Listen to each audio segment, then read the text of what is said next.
the enigma surrounding Eddie Cochran has been resolved. That is not good. Ray Edward Cochran was born Eddie Cochran in Albert on October 3, 1938, Lee, Minnesota. From an early age, Cochran displayed an impressive musical ability and a natural enthusiasm for performance. Growing up in a nurturing family setting that supported his passion for music, he soon turned into skilled with a variety of instruments, encompassing the bass, piano, and guitar, which permitted him to try out various styles and sounds right away. By his adolescence, Cochran was already playing on the radio and in local venues performances, including an early musical skill that distinguished him from his peers and made a reference to the celebrity he would quickly become. The career of Cochran really started to pick up steam in the late 1950s, as soon as he joined Liberty Records and started capturing songs that would solidify his position in the history of rock and roll. His songs, distinguished by an unadulterated, vivacious and witty, catchy lyrics, encapsulated the spirit of rebellion of a generation that is ready for change. And in hits like Summertime, Come On, Everyone, Blues, and 20 Flight, in addition to rising in the charts, recalls will become timeless teen songs, disobedience and childlike enthusiasm.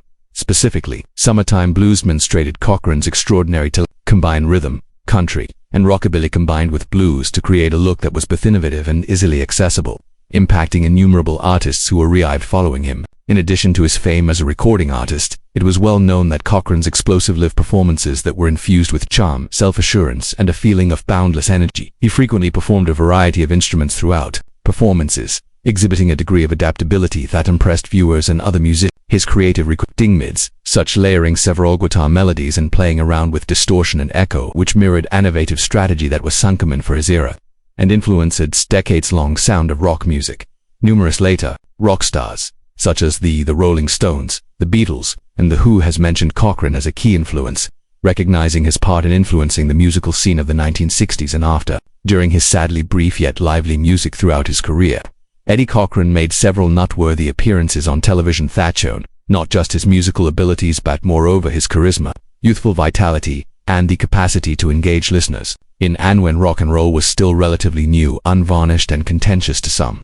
Among his first and most famous television commercials arrived October 22, 1957, when he showed up on KPTV's Portland, Oregon High Time, a local variety show which Brenla served as the host. The performance was famous for showcasing a variety of musical styles, humor, and light entertainment that is intended toward lessons in young adults. Providence merging musicians are U.S. Fulgens to connect with audiences in the area. Cochran, wearing his signature angular, young fashion, perhaps wearing his hair pulled back and a guitar slung, performed with ease over his shoulder the well-known song Am I Blue? It was a show that demonstrated his capacity to understand a standard with style and feeling, combining his rock sensitivity to the customs of the Cuneiform, the early 1950s. Later in 1957, towards the end of that year, Cochran received an invitation to join the largest 57 tours Show of Stars, one of the most ambitious and renowned performance acts of the decade. This excursion was essentially a mobile rock museum role, as well as the ability to play the blues, showcasing some of the most well-known names of Buddy Holly, the Crickets, and the Moment. Following their breakthrough successes, the Fats Dominoes, piano-pounding genius, the skillful playing and magnetism of Chuck Berry's ability to harmonize teenage idol Buddy and the Everly Brothers Knox, the exuberant display of Frankie Lyman, as well as the seamless pop styles including those of Paul Anka, Cochran took the stage every night by these luminaries, giving his own thrilling performances to a crowded audience. The journey not only listering than his standing as a live entertainer but furthermore positioned him in the gathering of myths, many of whom would impact his career and artistic abilities trajectory. November 1958 saw Cochran as his fame grew. He appeared on national appearances on American television, the immensely popular program Bandstand Music that was uplifting and hosted by Dick Clark. They perform in millions of homes throughout America. To the teens of the time, making an appearance on American Bandstand, that this is comparable to hitting the big time. It simply that your voice, your face, and your fashion sense was formally included in the discussion of youth culture. So now, he was also highlighted on the Dick Clark program, sometimes referred to as Dick Clark's Saturday Night Show, as a popular show that performance space for rock and pop artists. And on this particular occasion, Cochran gave his now famous song, Come On Everyone, a tune that captured the essence of the defiant thrill of rock and roll in the late 1950s. Sand has subsequently emerged as one of his signature tunes. The intensity coast-to-coast performance broadcast helped solidify his reputation as only among the most promising emerging musicians. On the 7th of February 1959, Cochran participated in a different significant broadcast, performing Christ in Southern California. Town Hall Party is a television program, that popular program that brought together the nation. Early rock and roll, as well as rockabilly, takes action. Dick's usual band joined him. Cochran diagnosed and the Swingers provided a comprehensive and diverse set list that demonstrated his adaptability. He Come On, Everyone, Have I Mentioned, Don't Blame Me for Telling You Lately That I Love You, the soon-to-be classic It On Me Summertime Blues, a hit song by Chuck Berry, the country of Gene Autry's School Days Be Honest With Me, the ballad, and The Money Honey is a rhythm and blues song. The performance was punctuated by a brief interview on air, in which Cochran was questioned about his opinions on the rock and roll of the future. His response, though hopeful, it alluded to awareness of the genre's swift evolution and uncertainty that new artists face at their time later. On October 10th of the same year, 1959 saw Cochran make another appearance on the Dick Clark's performance at the show Another Thing. His swagger fled Caritan guitar-driven song with his Sharon Shealy's Girlfriend and the Sitting in the Balcony as a catchy tune that had aided in the beginning of his career. Just 12 years prior, this look provided viewers a unique chance to witness two Cochran's sides, the self-assured rock and the romantic ballader, and the role showman. In 1960, Cochran created a particularly robust following in the U.S., where his vivacious style of American rock and roll was welcomed with gusto by British teens are insatiably curious about new noises. That year, while on tour in the UK, he appeared on Saturday's BBC radio programme Club, an initiative that served their own people attending live music performance and interviews. Additionally, he performed on The Boy Meets as a British ABC television programme. Marty, British rock artist, hosts Girls. Crazy. These were important appearances, not just because they increased his global following, but also due to they had an impact on the following generation of British musicians, a large number of whom enjoyed the Rolling Stones and the Beatles would subsequently mention American rock. Stars such as Cochran are important sources of inspiration. Late in January 1960, while he was in, Cochran made appearances on two distinct Boy Meets Girls episodes, delivering a live performance with a distinctive blend of assurance and immediacy. One of the tunes he performed were brand new. Published the cover for Ray Charles' Thankfully I Adore Her, which showed how much he valued rhythm and blues, as well as his capacity to modify his style to several types of music. Sadly, these encounters would be one of the final looks that fans would get off Cochran on TV prior to his passing was shortened in April of the same year. Eddie Cochran's private affairs, especially his romantic partnership with Sharon Shealy, a singer-songwriter, has long captivated 1950s rock aficionados and roll. Shealy was profoundly engaged in the music business. Since A was more than simply a romantic at a young age companion, she had a gift for writing songs and partner. Collaborating closely with Jerry Capehart, the music manager, she wrote a number of tunes that will eventually intimately related to Cochran. Among these were sentimental songs such as Rekindled Love and Treasured Memories, which displayed not just her composition's ability but also her profound comprehension of Cochran's melodic and sentimental range, possibly her most noteworthy. In cooperation within 1959, Cochran's Circle co-wrote Therakabilly performed Something Else with Bill Cochran's brother. This tune, which became a symbol of the dissident era spirit, demonstrated how the contributions Shealy made to Cochran's profession were as important as they were personal, combining her artistic vitality with his recognizable voice. The romantic aspect of their partnership was just as convincing. Shealy had claimed to have had a crush on Cochran, for it took him 2 years to return the favor, emotions walking the fine line between respect for one's vocation and individual preference. In an attempt to capture Cochran's notice, she conducted a remarkable change.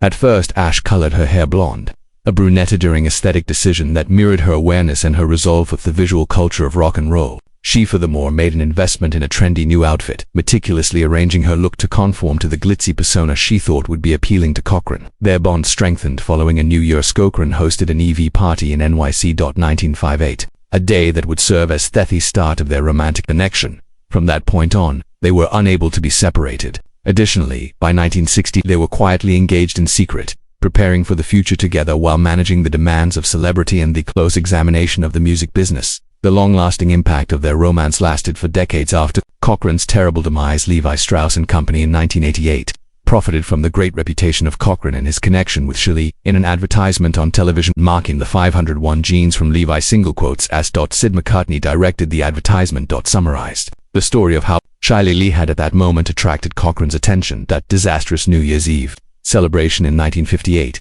Shealy was portrayed by actress Sharon Devlin, depicting the charm and boldness that had captured the young rock star's heart. But the narrative in the commercial implied that Shealy was telling the story herself.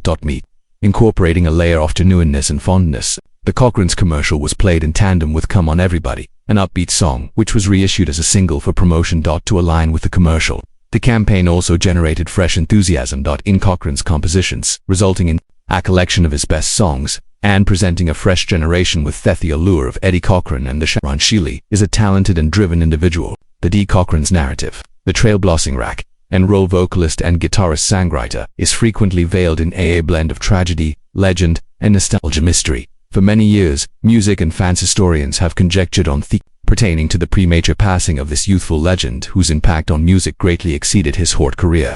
Born in Albert in 1938, Cochran, Lee, Minnesota, became a symbol of the 1950s rebellious spirit, including songs like Come On and Summertime Blues Everyone, as well as 20 Flight Rock, who notably encapsulated the spirit of adolescence of theft, but also sparked innumerable future rock performers, such as the Beatles, the Rolling Stones, too. But his life ended abruptly and shockingly in April 1960.